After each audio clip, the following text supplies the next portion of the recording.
क्या आपने कभी सोचा है कि हजारों साल पहले के लोग बिना मशीनों के, बिना स्टील के, बिना बिजली के इतने विशाल पत्थरों को काटते कैसे थे? ये पत्थर सैकड़ों टन वजनी, लेकिन इतने सटीक तरीके से जुड़े हुए कि उनके बीच एक ब्लेड तक नहीं जा सकता। अजीब लगता है ना? इतिहास की किताबें कहती हैं प्राचीन कारीगरों के पास सिर्फ साधारण औजार थे, तांबे की छैनी, पत्थर के हथौड़े, रस्सियां। लेकिन जब हम कुछ स्थानों पर जाते हैं तो पत्थरों पर ऐसे निशान दिखाई देते हैं जो आधुनिक मशीनों की याद दिलाते हैं। और तभी एक सवाल उठता है, क्या हम सब कुछ समझ चुके हैं या इतिहास की कहानी अभी अधूरी है? और क्या ये सिर्फ संयोग है कि पेरू, मिस्र, भारत, जापान, दुनिया के अलग अलग हिस्सों में हजारों साल दूर रहने वाली सभ्यताओं ने एक जैसी पत्थर तकनीकें विकसित की? आज हम किसी निष्कर्ष पर पहुंचने नहीं जा रहे। आज हम यात्रा पर जा रहे हैं, एक ऐसी यात्रा जहां हम 6 प्राचीन स्थानों को देखेंगे, जहां पुरातत्वविद दशकों से बहस कर रहे हैं, जहां विज्ञान उत्तर खोज रहा है और जहां पत्थर अब भी खामोश हैं। अगर आप ऐसी रहस्यमयी और सोच बदल देने वाली डॉक्यूमेंट्री पसंद करते हैं तो सजेस्ट टीवी को जरूर सब्सक्राइब करें। आपका एक सब्सक्राइब हमारे लिए बहुत मायने रखता है। वही हमें मोटिवेट करता है कि हम आपके लिए ऐसे ही और गहरे रिसर्च बेस्ड वीडियो बनाते रहें। तो चलिए इस यात्रा की शुरुआत करते हैं। इंडोनेशिया के जावा द्वीप में घने जंगलों के बीच एक शांत पहाड़ी खड़ी है, गुनुंग पडांग। सदियों तक ये बस एक पहाड़ी थी, स्थानीय लोगों के लिए पवित्र स्थान, लेकिन दुनिया के लिए महत्वहीन। फिर एक दिन कुछ शोधकर्ताओं ने इसकी सतह पर कुछ अजीब देखा। पत्थर के स्तंभ, प्राकृतिक नहीं दिखने वाले बल्कि व्यवस्थित, जैसे किसी ने उन्हें रखा हो। जिज्ञासा बढ़ी और विज्ञान ने प्रवेश किया। Ground penetrating radar, seismic scan, drilling, और परिणाम ने इस पहाड़ी को रहस्य में बदल दिया। स्कैन में दिखा अंदर परतें हैं, संरचनात्मक पैटर्न है, घनत्व में बदलाव है। कुछ नमूनों ने संकेत दिया नीचे का हिस्सा अत्यंत प्राचीन हो सकता है, इतना प्राचीन कि यह हमारी सभ्यता की पारंपरिक समय रेखा से मेल नहीं खाता। लेकिन विज्ञान उत्साह से नहीं चलता, साक्ष्यों से चलता है। भूवैज्ञानिकों ने कहा बेसाल्ट कॉलम ज्वालामुखीय प्रक्रियाओं से बन सकते हैं, प्राकृतिक संरचनाएं भी ज्यामितीय दिख सकती हैं। तो क्या ये पिरामिड है या एक प्राकृतिक पहाड़ी जिसे इंसानों ने संशोधित किया? यही वो जगह है जहां गुनुंग पडांग दिलचस्प बनता है, क्योंकि ये हमें एक नई संभावना दिखाता है। मानव निर्माण हमेशा निर्माण नहीं होता, कभी कभी वो प्रकृति को आकार देना होता है। और अगर ये सच है तो प्राचीन इंजीनियरिंग की हमारी समझ अधूरी है। गुनुंग पडांग अभी भी अध्ययन में है, लेकिन एक बात स्पष्ट है, इसने इतिहास को प्रश्न पूछने पर मजबूर कर दिया। अब कल्पना कीजिए, आपके सामने एक पहाड़ है और आपको उससे एक मंदिर बनाना है। पत्थर जोड़कर नहीं, बल्कि उसी पहाड़ के भीतर से। भारत के एलोरा में यही किया गया, कैलासा मंदिर। जब आप पहली बार इसे देखते हैं तो यह समझना मुश्किल होता है कि आप क्या देख रहे हैं। ये एक इमारत नहीं लगती, बल्कि एक दृश्य लगता है, जैसे पहाड़ ने स्वयं आकार लिया हो। लेकिन सच्चाई और भी अद्भुत है। इस मंदिर को ऊपर से नीचे काटकर बनाया गया, पहले छत, फिर संरचना, फिर मूर्तियां। कल्पना कीजिए, गलती की कोई गुंजाइश नहीं, एक गलत कट और पूरा प्रोजेक्ट खत्म। इतिहासकार अनुमान लगाते हैं यहां लगभग 2 लाख टन पत्थर हटाया गया बिना मशीनों के। तो ये संभव कैसे हुआ? उत्तर तकनीक नहीं, रणनीति है। लकड़ी के वेजेस, पानी, धैर्य, संगठन। पत्थर में दरार, लकड़ी, पानी, विस्तार, टूटना और हजारों श्रमिक सालों तक एक साझा लक्ष्य के साथ। धीरे धीरे एक पहाड़ मंदिर बन गया। कैलासा मंदिर हमें याद दिलाता है, अतीत को प्राचीन कह देना आसान है, लेकिन उसे समझना कठिन, क्योंकि कभी कभी प्राचीन उपलब्धियां आधुनिक कल्पना से भी बड़ी होती हैं।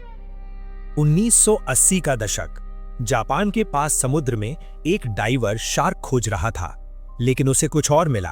एक विशाल चट्टान संरचना, सीढ़ियों जैसी आकृतियां, समतल प्लेटफॉर्म, तेज कोण, योनागुनी। जैसे ही तस्वीरें सामने आईं, दुनिया में बहस शुरू हो गई। क्या ये एक डूबा हुआ शहर है या सिर्फ भूवैज्ञानिक प्रक्रिया? भूवैज्ञानिकों ने समझाया, सैंडस्टोन परतदार होता है, फॉल्ट लाइनों पर टूटता है, समुद्र उसे काटता है। इन सब का संयोजन सीधी आकृतियां बना सकता है, लेकिन फिर कुछ फीचर्स सवाल उठाते हैं। संरचित प्रतीत होने वाले रास्ते, प्लेटफॉर्म, कोणीय मोड़, और यही कारण है कि योनागुनी आज भी चर्चा में है। ये स्थान शायद किसी खोई सभ्यता का प्रमाण नहीं, लेकिन ये मानव धारणा का प्रमाण जरूर है। हम पैटर्न खोजते हैं, हम अर्थ खोजते हैं, लेकिन विज्ञान धैर्य रखता है, और योनागुनी हमें यही सिखाता है कि हर रहस्य का तुरंत उत्तर नहीं होता। तो अब तक हमने देखा एक पहाड़ी जो पिरामिड हो सकती है, एक मंदिर जो पहाड़ से निकला, और समुद्र के नीचे एक संरचना जो बहस बन गई। लेकिन ये तो सिर्फ शुरुआत थी, क्योंकि अगले भाग में हम धरती के नीचे उतरेंगे, एक छिपे शहर में प्रवेश करेंगे, और फिर समुद्र के बीच बने एक साम्राज्य की कहानी जानेंगे। और यकीन मानिए, कहानी अब और गहरी होने वाली है। अगर आपने कभी किसी शहर को ऊपर से देखा है तो आप जानते हैं, शहर फैलते हैं, बढ़ते हैं, सांस लेते हैं। लेकिन अब कल्पना कीजिए, एक ऐसा शहर जो जमीन के ऊपर नहीं बल्कि उसके नीचे बना हो। कोई खिड़कियां नहीं, कोई सूरज नहीं, सिर्फ सुरंगें, कमरे और मौन। और फिर भी हजारों लोग वहां रहते थे। ये कल्पना नहीं है, ये हमारी अगली मंजिल है। तुर्की का कैपाडोसिया क्षेत्र, पहली नजर में शांत, सुंदर, चट्टानी परिदृश्य। लेकिन इस क्षेत्र की सबसे बड़ी कहानी उसकी सतह पर नहीं, उसके नीचे छिपी है। 1963 में एक व्यक्ति अपने घर की दीवार तोड़ रहा था, शायद नवीनीकरण के लिए।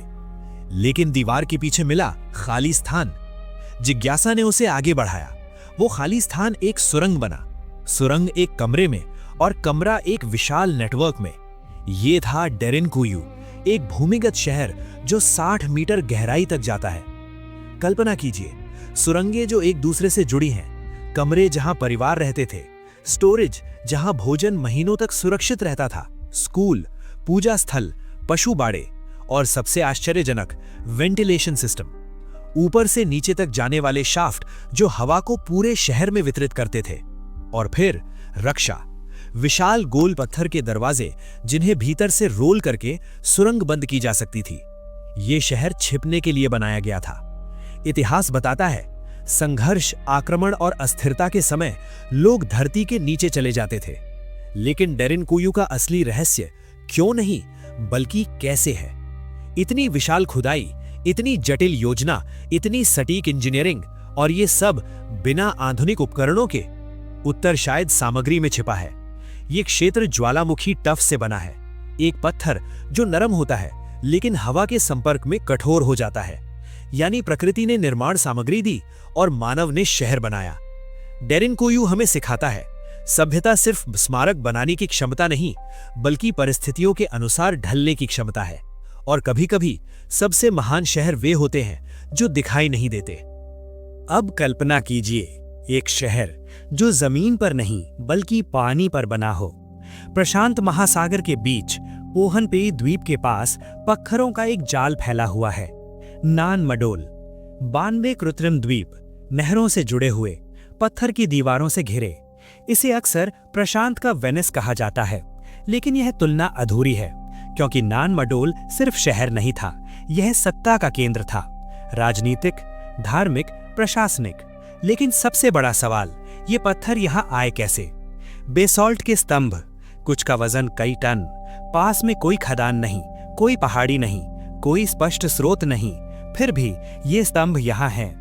संभावनाएं कई हैं, लकड़ी के बेड़े, मानव श्रम, लीवर, ज्वार का उपयोग। कोई एक उत्तर नहीं, लेकिन एक बात स्पष्ट है, यह परियोजना विशाल थी। और फिर स्थान का चयन, समुद्र के बीच शहर बनाना आसान नहीं, तो क्यों चुना गया? शायद सुरक्षा, शायद नियंत्रण, शायद प्रतीकात्मक शक्ति, क्योंकि जब सत्ता पानी के बीच बैठती है तो पहुंच ही शक्ति बन जाती है। नान मडोल हमें बताता है, वास्तुकला सिर्फ कार्य नहीं, संदेश भी होती है, और यहां संदेश स्पष्ट था, शक्ति। तो अब हमने देखा एक शहर जो धरती के नीचे सांस लेता था, और एक शहर जो समुद्र के ऊपर तैरता था। एक छिपा हुआ, एक अलग थलग। लेकिन हमारी यात्रा का अंतिम पड़ाव शायद सबसे रहस्यमय है, क्योंकि वहां कोई शहर नहीं, कोई मंदिर नहीं, सिर्फ विशाल पत्थर के बक्से हैं। इतने सटीक, इतने भारी और इतने शांत कि वे सिर्फ एक सवाल पूछते हैं, कैसे? और इसी सवाल के साथ हम पहुंचेंगे इस यात्रा के अंतिम भाग में। इतिहास में कुछ स्थान ऐसे होते हैं जहां पहुंचते ही आवाज धीमी हो जाती है, क्योंकि वहां शोर नहीं बल्कि प्रश्न मौजूद होते हैं। हमारी यात्रा का अंतिम पड़ाव भी ऐसा ही है। न कोई शहर, न कोई मंदिर, न कोई महल, सिर्फ भूमिगत सुरंगें और उनमें रखे विशाल पत्थर के बक्से, इतने विशाल कि उन्हें देखकर पहला विचार आता है, ये यहां पहुंचे कैसे? मिस्र, पिरामिडों की भूमि, फिरौन की भूमि और रहस्यों की भूमि। लेकिन गीजा के प्रसिद्ध पिरामिडों से दूर सक्कारा में भूमिगत सुरंगों का एक नेटवर्क है, सेरापियम। जब आप इन सुरंगों में उतरते हैं तो शुरुआत में सब सामान्य लगता है, पत्थर की दीवारें, संकीर्ण मार्ग, मौन। लेकिन फिर आप एक कक्ष में प्रवेश करते हैं और वहां एक विशाल ग्रेनाइट सरकोफेगस रखा है। एक नहीं, कई। प्रत्येक का वजन 70 से 100 टन तक। चिकनी सतह, तेज किनारे, सटीक ज्यामिति। और फिर एक और सवाल, इनमें से कई खाली हैं, तो ये बने क्यों? इतिहास बताता है ये पवित्र एपिस बैलों के दफन स्थल थे। लेकिन इंजीनियरिंग का सवाल अभी भी खड़ा है। इतने भारी ब्लॉक को भूमिगत सुरंगों में कैसे लाया गया, कैसे मोड़ा गया, कैसे स्थापित किया गया, और सबसे कठिन, ढक्कन कैसे उठाए गए? संभावित उत्तर मौजूद हैं, रैंप, स्लेज, मानव श्रम, लीवर, समय। असंभव नहीं, लेकिन असाधारण। और शायद यही सेरापियम का सार है। ये रहस्य नहीं, बल्कि एक याद दिलाने वाला स्थान है कि प्राचीन लोग सरल थे, लेकिन उनकी उपलब्धियां सरल नहीं थीं। अब जब हमारी यात्रा समाप्ति की ओर है, तो एक प्रश्न स्वाभाविक है, इन सभी स्थानों में समानता क्या है? गुनुंग पडांग, प्रकृति और मानव के बीच की रेखा; कैलासा, धैर्य और संगठन; योनागुनी, धारणा और प्रमाण; डेरिनकुयू, अनुकूलन; नान मडॉल, शक्ति; सेरापियम, इंजीनियरिंग। 6 स्थान, 6 कहानियां, लेकिन एक संदेश, मानव जिज्ञासा। हमने हमेशा निर्माण किया है, खोजा है, प्रयोग किया है और अपने परिवेश को बदला है। और कभी-कभी हम इतनी अद्भुत चीजें बना देते हैं कि भविष्य की पीढ़ियां उन्हें रहस्य समझ लेती हैं। शायद यही इतिहास का चक्र है। इन पत्थरों में छिपी कहानियां पूरी तरह समझी नहीं गई हैं। कुछ पर शोध जारी है, कुछ पर बहस और कुछ पर मौन। लेकिन यही अधूरापन इतिहास को जीवित रखता है, क्योंकि जब तक प्रश्न है, खोज जारी रहेगी। और शायद किसी भविष्य के दिन नई तकनीक, नई खोज या कोई नया शोधकर्ता इन पहेलियों का उत्तर देगा। तब तक ये संरचनाएं खामोश खड़ी हैं, हमारी प्रतीक्षा में नहीं, बल्कि हमारी जिज्ञासा की प्रतीक्षा में। अगर आपको ये यात्रा पसंद आई तो सजेस्ट टीवी को सब्सक्राइब जरूर करें। आपका एक सब्सक्राइब हमारे लिए बहुत मायने रखता है और वही हमें मोटिवेट करता है कि हम आपके लिए ऐसी और भी गहरी और शानदार डॉक्यूमेंट्री लाते रहें।